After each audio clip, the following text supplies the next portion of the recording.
Hello there, this is Mr. Nolan, and I just want to sort of update you on what we've been discussing for the last couple of days. So what we did yesterday was we talked about Yellowstone, and we started to learn about the ecosystem in Yellowstone. And what we are going to do today is we're going to use a meadow simulation on the computer in order to sort of flesh out a little bit more about the whole story when we're talking about ecosystems. So just to refresh your memory, Yellowstone, what we saw was we read this article, the CCR, and in the CCR it talks about how the elk population is in decline, how it's been struggling for the last several decades, and a lot of people blamed wolves because wolves are one of the only known predators of elk, and so we sort of, the wolves received a lot of the blame. They were reintroduced in 1995, and they after being gone for about 70 years. And so they really received a lot of the blame until some research done by Arthur Middleton found that there's really a little bit more going on here. So in the 1970s or 1980s, some people illegally introduced lake trout into Yellowstone. And so the result was that the lake trout ate cutthroat trout, and cutthroat trout are the major food of grizzly bears in Yellowstone. So the grizzly bears suddenly found themselves without food.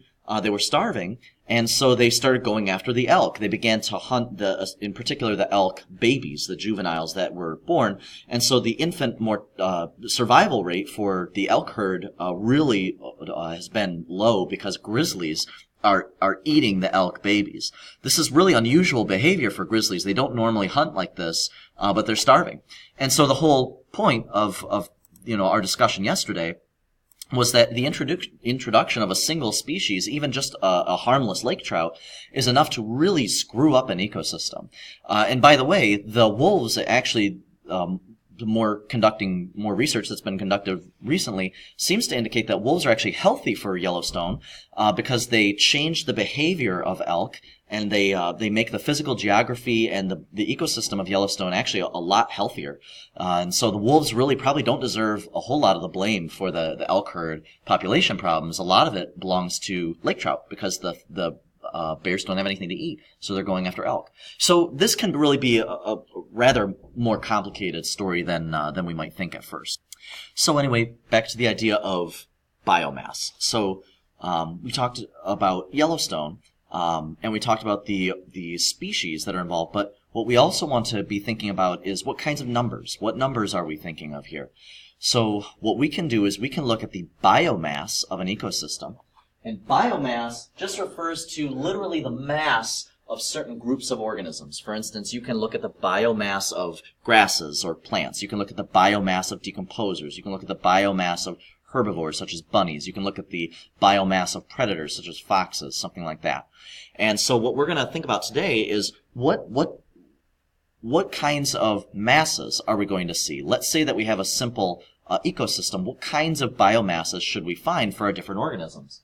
So we're going to look at a really quick meadow simulation in order to simulate and predict what kind of masses should we see. So at the end of this video, hopefully, you should be able to predict and explain how the biomass in an ecosystem is balanced. I'm putting that in quotes because balanced is something we're going to think about today. So what does it mean for an ecosystem to be balanced? Let's talk about this. So if we jump over here, if you open up your packet, one of the first pages is Activity 1.2, Expressing Ideas Tool. And this Expressing Ideas tool shows a picture of some foxes and some bunnies, and there's grass. So this is a very simple ecosystem. There's only 3 species. And we see that there's lots of grass, only about 6 or 7 bunnies, and then 1 fox. There must be a fox somewhere else. Maybe they're just not in this frame. But we've got this the situation, and what I ask students to talk about, and I'm going to ask you to do as well, respond to this question. The picture shows that there's more grass than rabbits and more rabbits than foxes. Does it have to be that way? Tell me why or why not. So what I'd like you to do at this moment is please pause the video, grab out that packet if you have it, or at least take a second to jot down, do you think this is the right way that an ecosystem ought to be balanced? Should you have a whole bunch of plants and just a few rabbits and then maybe just a very small number of foxes? Or is that the wrong way that it should be balanced?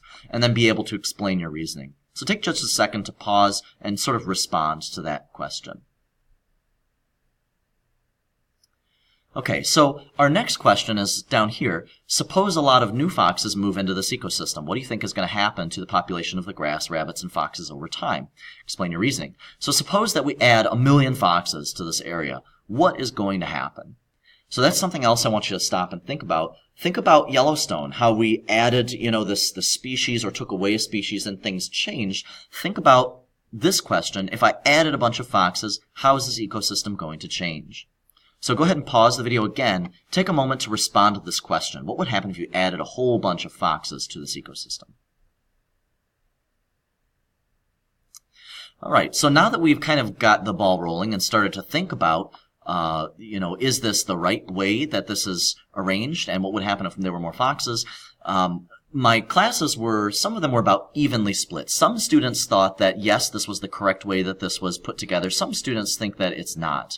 And so by looking at this simulation, we're going to find out, is this the right way to balance this or not?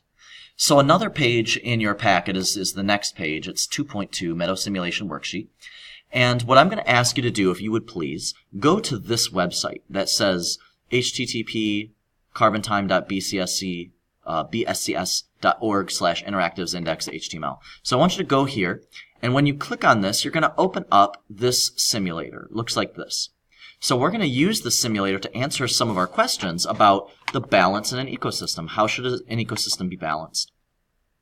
So the way to understand this simulator is that you can take the numbers, the amount of biomass of foxes, rabbits, and grass, and you can predetermine that biomass. It's kind of hard to see on this video because these numbers are very, very tiny, but you can see that they're all roughly equal.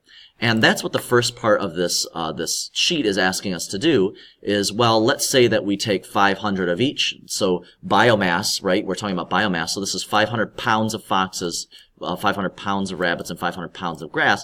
What would happen at time 0, t equals 0, if we started with 500 pounds of each? So the simulator will allow us to do that. So I can use these sliders to set my masses. I'm going to set them all to 500. So if I go ahead and run this simulator, we can see that we started all in the same amount, 500 of each. But as the simulator runs, we can see there's some things going on here. Here's a sort of picture, a little video of what's going on. It's not too important. Over here we have a line graph of this actually happening over time. We can see there was some rapid fluctuations early in the simulation, and now they're kind of mellowing out. And we can see that our population shape has changed. We had an equal amount of grass, rabbits, and foxes, and now what has happened is that our rabbits and grass have decreased really largely. So we went from 500 foxes to just 9. We went from 500 bunnies to 90. And we went from 500 grass to 920, about 900. And this is what this is called a trophic pyramid. This is the shape that our new community looks like, with lots of grass, just a little rabbits, and a tiny, tiny fraction of foxes. So what we can do now with this simulator is we can click here where it says Menu, and we can actually see our graph sort of laid out here. So on the worksheet here, it asked you, all right, that's what we started with. What are things at time 50? So if I click at about 50, that's 49. There we go. So if I click on 50, I can see that, well, at 50 years, we had 19 foxes, and then now we just have 9. The bunnies went down pretty quickly. They went right down to 90. And then our grass actually looks like it increased, and then it decreased again. You can kind of see that in the shape.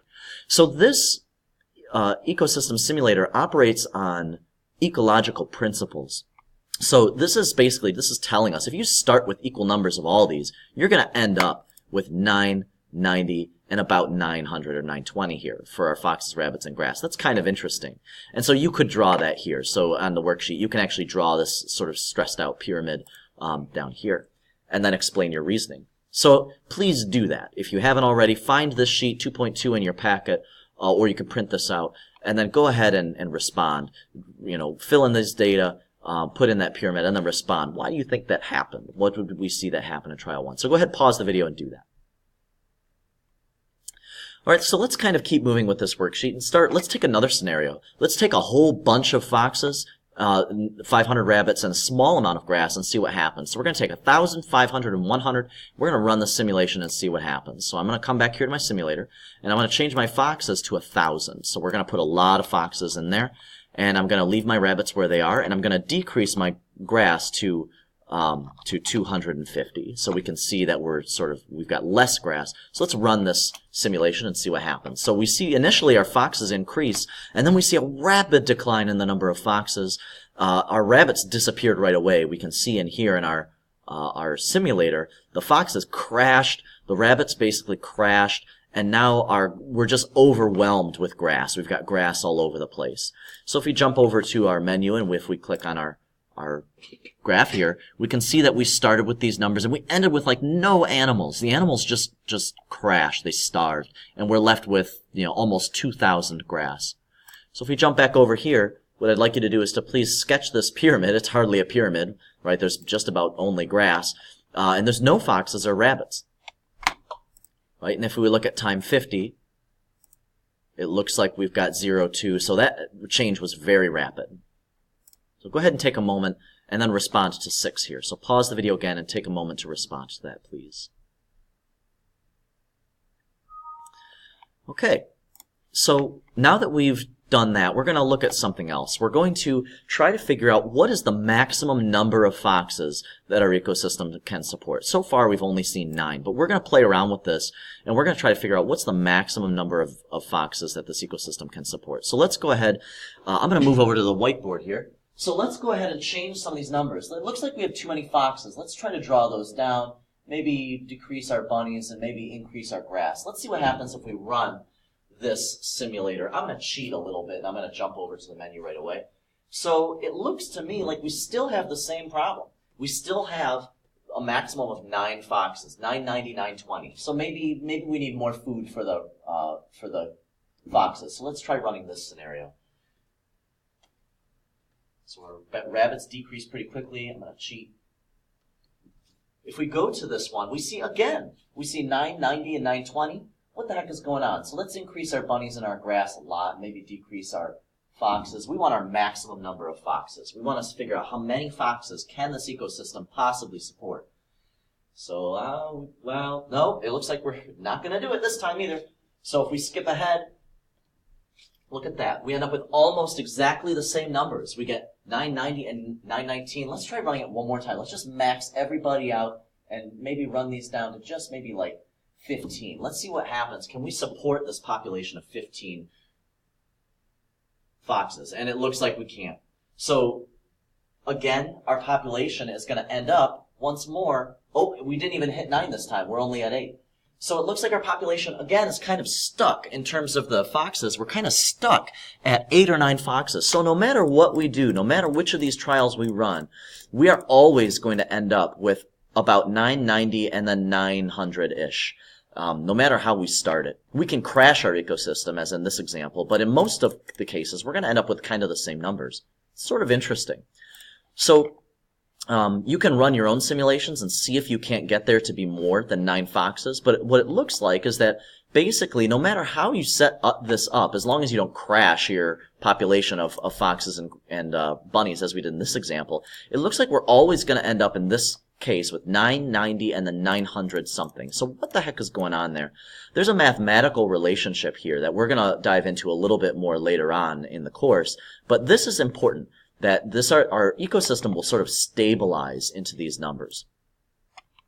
So hopefully this was kind of enlightening, and now you are able to actually predict and maybe start to explain how the biomass in an ecosystem is balanced. We notice that we have this rather conspicuous relationship, 9 foxes, about 90 rabbits, and then 900 plus grass.